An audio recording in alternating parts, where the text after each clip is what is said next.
one of the post-lecture discussions we had was about the ways in which even countercultural forms are already given just enough space to be countercultural, but it's enough space that is not going to radically change the dominant engines of society. And so that's a real crucial question. How much revolution is possible? Popular culture, in spite of its countercultural representation often, is all, I mean, that's what's part of the point of my lecture, to a large extent can be complicit with the traditional norms, can be mobilized for these traditional viewpoints. And so what you have is this kind of complex area in which you can have some kind of revision taking place. But I think to a large extent it might create more spaces for revision than in traditional contexts. That is not to say that traditional contexts cannot have spaces of revision, but popular culture by its, if you think about dancehall culture in Jamaica, it's always resisting some kind of normative positionality, yes? But at the same time, there are ways in which, because it's an economic venture, in which capital is so central to it, it finds itself being brought into those kinds of discourses of tradition.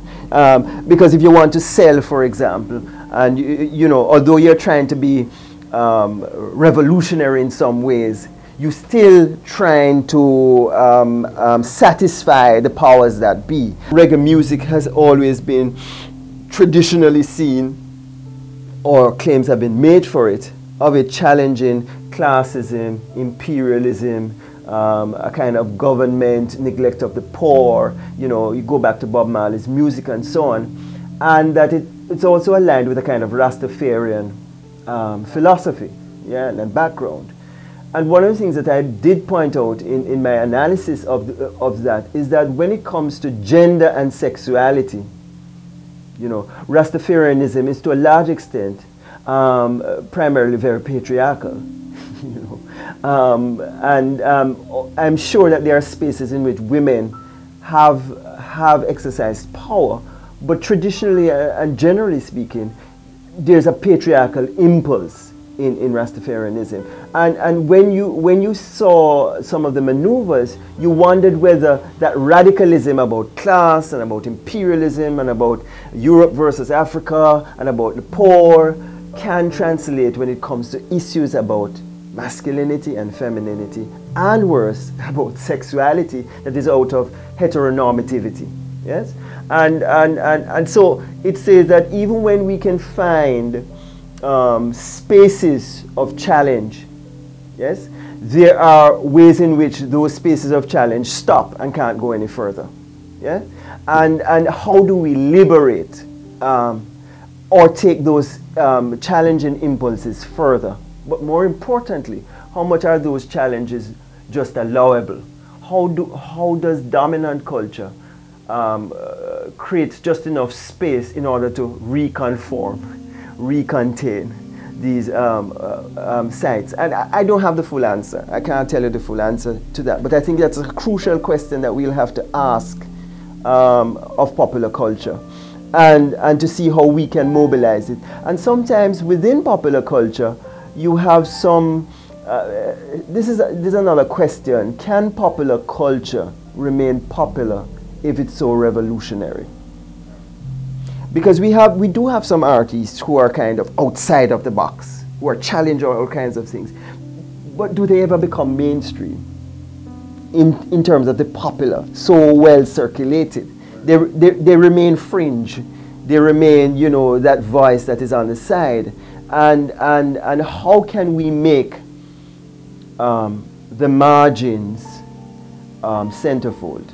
Once popular culture enters into a capitalist economy, there are going to be certain kinds of restrictions placed on it.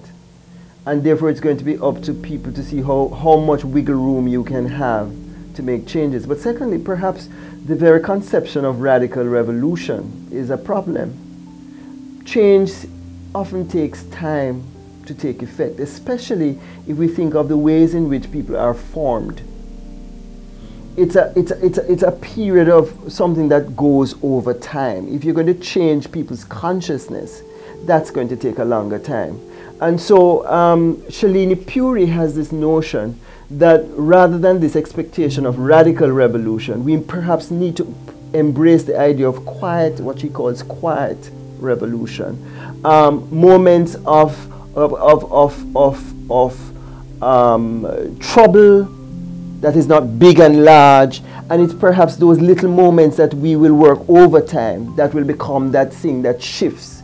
I think that societies are shifting in their views of things, and perhaps we're not happy enough with how quickly the pace of this change.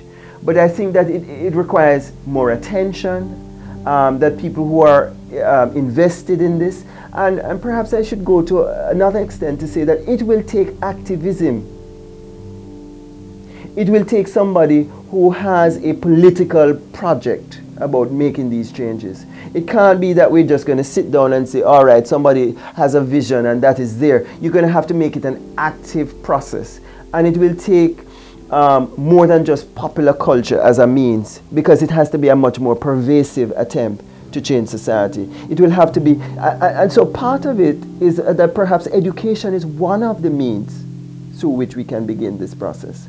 What do we do in our schools, whether it's from primary school all the way? For example, the whole issue about environment, that people are seeing that it's important that in primary schools we begin this thing of the sensitivity to our environment, that we don't believe that we must have this capitalist relationship with the environment where we just take from it, and that there's not this kind of symbiotic relationship of respect for these resources, preserving them, and that it's something that we must inculcate from young. And that idea suggests that it's a long process it is going to take for this consciousness to happen.